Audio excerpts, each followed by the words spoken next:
হরি কাকা, আমাদের দুইজনকে চা দাও তো, আমারটায় একটু চিনি কম দিও। কে রে, আজকাল চায় চিনি খাচ্ছিস না? ডায়াবেটিস হলো নাকি বেটা? আরে না, চায়ে চিনি কম খাওয়া শরীরের জন্য উপকার। তারপর এখন যা চিনির দাম, তাতে বেশি খাইলে বেশি ফুরাবে তো। আরে সুজয়, সে নিয়ে তোর চিন্তা করতে হবে না। চিনির দাম বেশি তাতে কি, তোর যেন খাইতে ইচ্ছে করে একবার শুধু বলবি, দেখবি সেই পরিমাণে চিনি পাবি। ঠিক বলেছো হরি কাকা, আসলে সুজয় একটু বেশি কিপটেমি করে। আচ্ছা থামবি তোরা এবার, বলছি হরি কাকা, চাটা দাও খাই।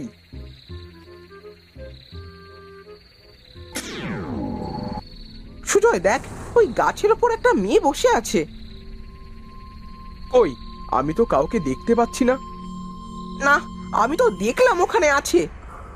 ধুর, তুই কি না কি দেখেছিস তার ঠিক নাই, বলছিস মেয়ে। হ্যাঁ ভোলা, তুই শুধু শুধু আমাদের ভয় দেখাচ্ছিস। এইসব ভয় না দেখিয়ে চা খেয়ে আমার চায়ের কাপটা দে।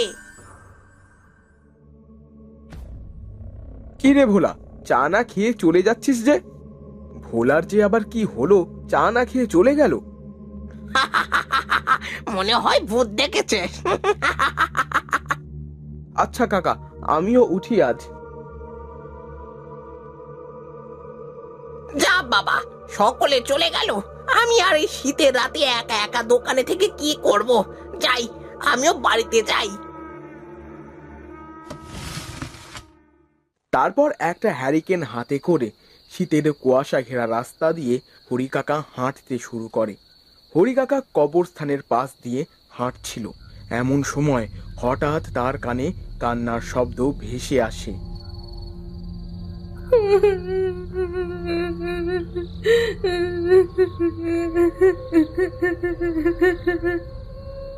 এ কি, কবরস্থানের ভেতর থেকে কারোর কান্নার আওয়াজ আসছে মনে হচ্ছে। তাহলে তো কেউ কোনো বিপদে পড়লো নাকি? যাই তো গিয়ে দেখি কে এইভাবে কান্না করছে।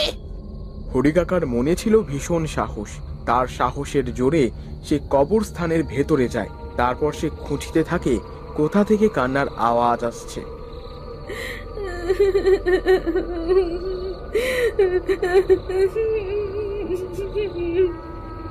এ কি, এখানে তো কাউকে দেখতে পাচ্ছি না।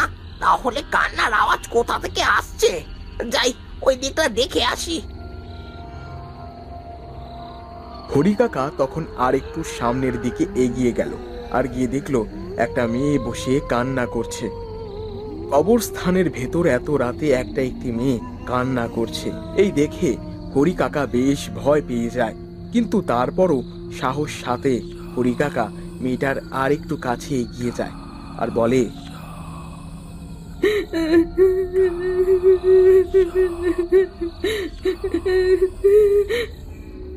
কে তুমি?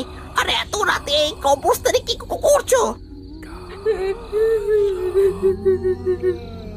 হরি কাকার কোনো কথায় উত্তর দেয় না, কান্না করতেই থাকে। হরি কাকা ভয়ে ভয়ে মেয়েটার গায়ে হাত দিতে যায়। মেয়েটা ঘাড় ঘোরায় আর দেখে একটা ভয়ঙ্কর চেহারা।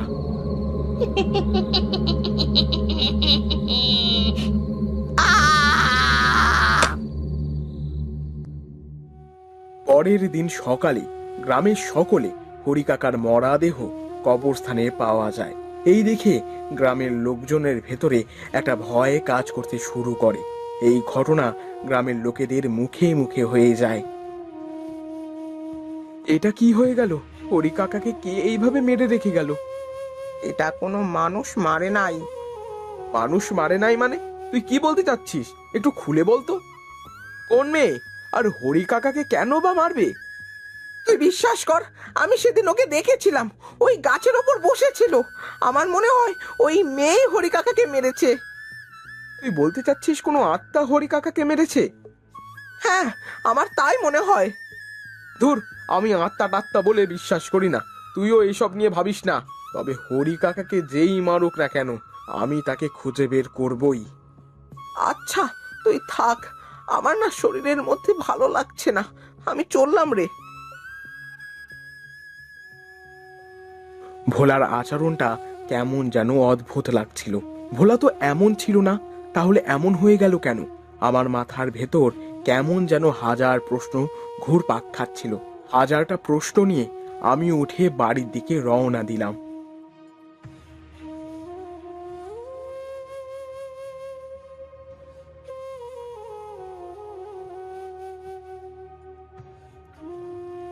বাড়িতে যাওয়ার সাথে সাথে মা আমাকে বলল, এ কি বাবা, কোথায় ছিলি এতক্ষণ? এই তো ভোলার সাথে গল্প করছিলাম গাছের তলায় বসে। যা তো বাবা, কিছু বাজার করে নিয়ে আয়, ঘরে যে বাজার নেই। কি বলো মা, কাল না বাজার করে নিয়ে আসলাম। হ্যাঁ, তা নিয়ে আসছিলি। আজ বাজার থেকে বড় দেখে একটা মাছ নিয়ে আয় তো বাবা, আমার না বড় মাছের মাথা খাইতে ইচ্ছে করছে। বেশ ঠিক আছে মা, দাও বাজারের থলেটা দাও।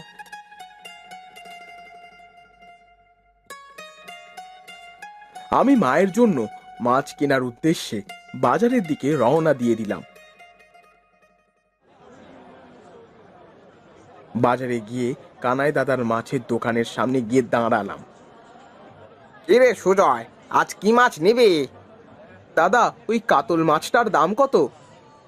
এরে সুজয়, অনেক সুন্দর মাছ হবে, খাইতেও বেশ ভালো হবে। নদীর মাছ বুঝলি, নদীর মাছ। ঠিক আছে, দাও তাহলে। আরে সুজয়, হরি কাকাকে হঠাৎ এইভাবে কারা মারলো? তা তো জানি না দাদা, সন্ধ্যা লাগলেই হরি কাকার দোকানে গিয়ে একটু আড্ডা দিতাম, তাও বন্ধ হয়ে গেল। গ্রামের মানুষের মুখে শুনলাম গ্রামে নাকি ভূতরে সব কারবার হচ্ছে। হ্যাঁ, সবাই তো সেই ধারণাটাই করছে, তবে আমার বিশ্বাস হয় না। আর জিনভূত কেনই বা গ্রামের মানুষের ওপর এইভাবে অত্যাচার করবে? তা তো আমি বলতে পারবো না, তবে যা হচ্ছে গ্রামে তা বেশ ভালো হচ্ছে না। তা তুমি ঠিকই বলেছো দাদা। আচ্ছা, আকাশে বেশ মেঘ হয়েছে, মনে হচ্ছে বৃষ্টি শুরু হবে। আমি বাড়ির দিকে গেলাম। হ্যাঁ হ্যাঁ, তা যা। কানাই দাদার কাছ থেকে বিদায় নিয়ে হাঁটতে শুরু করলাম। কিছুটা আসতে না আসতেই আকাশ ভেঙে বৃষ্টি শুরু হলো। আমি দ্রুত পাশে থাকা এক চালির ভেতর গিয়ে দাঁড়ালাম। এই সময় বৃষ্টির জন্য বেশ অনেক শীত শীত লাগছিল। বৃষ্টির সাথে ঠান্ডা বাতাস, চারিদিকটা অন্ধকার ঘনিয়ে আসছে, আর ঠান্ডা বাতাসও বেশ জোরে জোরে বইতে শুরু করেছে। এ কি, হঠাৎ এমন বৃষ্টি শুরু হলো? এখন বাড়িতে যাব কি করে? এই বৃষ্টিতে ভিজলে তো জ্বর চলে আসবে। না না, বৃষ্টিতে ভেজা যাবে না। বৃষ্টি থামার জন্য অপেক্ষা করতে থাকলাম। বেশ সময় বৃষ্টি হওয়ার পর অবশেষে বৃষ্টি বন্ধ হলো। এতক্ষণে চারিদিকটা অন্ধকার হয়ে গেছে। বাড়ির দিকে হাঁটতে শুরু করলাম। রাস্তায় কোনো লোকজন নাই, চারিদিকটা একদম চুপ। মাঝে মাঝে শুধু শিয়ালের ডাক শোনা যাচ্ছে, সাথে ঝিঝি পোকার ডাক। কেমন যেন একটা গা ছমছমে পরিবেশ। আবার কানাই দাদার ভূতের কথা শুনে ভেতরটা বেশ ভয় ভয় লাগছিল। বৃষ্টি না থাকলেও আকাশটা বারবার বিদ্যুৎ চমকাচ্ছিল। সেই আলোয় রাস্তা বেশ পরিষ্কার দেখা যাচ্ছিল। রাস্তা দিয়ে হাঁটছিলাম, হঠাৎ দেখি দূরে একটা লোক দাঁড়িয়ে আছে। আমি থমকে দাঁড়ালাম। এ কি, এই রাতের বেলা ওখানে কে এইভাবে দাঁড়িয়ে আছে? কে হতে পারে? আমি হাঁটতে হাঁটতে একটু কাছে এগিয়ে যাই। কাছাকাছি যাইতে দেখি ভোলা দাঁড়িয়ে আছে। ভোলাকে দেখে আমার মনে বেশ সাহস পেলাম। কিন্তু ও এত রাতে এখানে কি করছে? এই শীতের মধ্যে এইভাবে শীতের কাপড় ছাড়া দাঁড়িয়ে আছে। আবার মনে হচ্ছিল ও কারোর সাথে কথা বলছে, কিন্তু ওকে ছাড়া সেখানে কেউ ছিল না। এ কি ভোলা, তুই এখানে কি করছিস? এই ভোলা, চল বাড়িতে যাই। কিরে, আমার কথা তোর কানে যাচ্ছে না? আমার কোনো কথাই উত্তর দিল না। আমি পেছন থেকে ভোলার গায়ে হাত দিতেই ভোলা আমার দিকে তাকায়। ভোলার চোখ দুটো লাল হয়ে আছে, আর মুখে রক্ত লেগে আছে। মনে হচ্ছিল এই মাত্র রক্ত খেয়েছে। আমাকে দেখে ভোলা রাগে ফুলছিল, আর ভোলার এমন চেহারা দেখে আমার বেশ ভয় করতে শুরু করলো। ভয়ে ভয়ে ভোলাকে বললাম, কি রে ভোলা, তোর মুখে কি লেগে আছে? আর তোর চোখ দুটো এমন লাল কেন? কই, কিছু হয়নি তো। তা তুই এত রাতে মাছ নিয়ে কোথায় যাচ্ছিস? বাজারে গিয়েছিলাম, মা বলল একটা বড় মাছ কিনে নিয়ে যাইতে, তাই মায়ের জন্য এই বড় কাতল মাছটা কিনলাম। তা বেশ, চল বাড়িতে যাই। ভোলা আমার আগে আগে হাঁটছিল, আমি পিছু পিছু হাঁটছিলাম। এক সময় দেখলাম ভোলা হাঁটতে হাঁটতে কবরস্থানের দিকে যাচ্ছে। আমি ভোলাকে যেই ডাকতে যাব, এমন সময় আমার পেছন থেকে কানাই দাদা ডাক দেয়।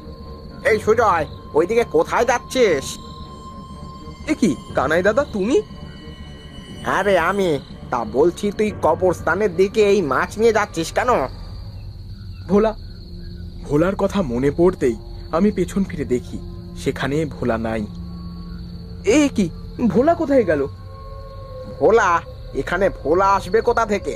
আর আমি তো দেখলাম তুই একা একা হাঁটতে হাঁটতে কবরস্থানের দিকে যাচ্ছিস। কিন্তু ভোলাই তো আমাকে এখানে নিয়ে আসলো। ও, বুঝতে পেরেছি, ওটা ভোলা ছিল না, নিশ্চয়ই কোনো দুষ্টু আত্মা ছিল। চল সুজয়, সময় থাকতে এখান থেকে কেটে পড়ি। হ্যাঁ হ্যাঁ দাদা, চলো। তখন কানাই দাদার সাথে বাড়িতে চলে আসি। কানাই দাদা আমাকে বাড়িতে পৌঁছে দিয়ে তার বাড়ির দিকে রওনা দেয়। আমি ঘরের ভেতর চলে যাই। পরের দিন সকালে গ্রামের রাস্তায় কানাই দাদার লাশ পাওয়া যায়। সকালবেলা এমন দৃশ্য দেখব আমি ভাবতেও পারি নাই, যে কানাই দাদা কাল রাতে আমাকে বাড়িতে পৌঁছে দিয়ে গেল, আর আজ সেই কানাই দাদাই মৃত। কোনোভাবে নিজেকে সামলাতে পারছিলাম না। এমন সময় ভোলার কথা মনে হয়। না না, এইসব কি হচ্ছে? গ্রামের মানুষকে এইভাবে কে মারছে? এটা আমার জানতেই হবে। আর কাল রাতে ভোলাকে দেখছিলাম ওই রাস্তায়। হ্যাঁ হ্যাঁ, ভোলার বাড়িতে গেলেই সব রহস্য বের হয়ে আসবে।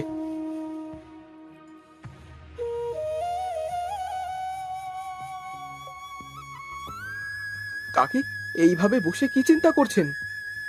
বাবা সুজয়, তুই এসেছিস বাবা? দেখ না বাবা, ভোলার কি যেন একটা হয়েছে। ভাত খায় না, আবার কেমন যেন আচরণ করে। আমার তখন বুঝতে আর বাকি থাকে না, সত্যি এই সব কোনো দুষ্টু আত্মা করছে। আমি কাকিকে রাতের ঘটনা কিছুই বললাম না। কাকি, কাকা কোথায় গেছেন? তোর কাকা ওঝার বাড়ি গেছে, দেখি ওঝা এসে ওকে ভালো করতে পারে কিনা। কখন গেছেন? অনেক সময় তো হলো। আমি কাকির পাশে গিয়ে বসলাম। কিছুক্ষণ পর হরিহর কাকা ওঝাকে সাথে করে বাড়িতে নিয়ে আসে। আর ওঝাকে দেখে ভোলা যেন রাগে ফুলতে শুরু করলো। তুই তুই কেন এসেছিস সেখানে? যা, চলে যা, চলে যা বলছি। চলে যাব? আমি চলে যাব আর তুই এই নিরীহ ছেলের উপর অত্যাচার করবি? এটা তো হবে না। দেখ, ভালো হবে না কিন্তু। তোর প্রাণের মায়া থাকলে এখান থেকে চলে যা। না না, তুই আমাকে বন্দি করতে পারবি না।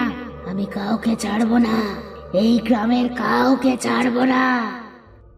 কেন? এই গ্রামের মানুষ তোর এমন কি ক্ষতি করেছে তার জন্য তুই গ্রামের মানুষের প্রাণ নিচ্ছিস? ক্ষতি? ওরা আমার অনেক ক্ষতি করেছে।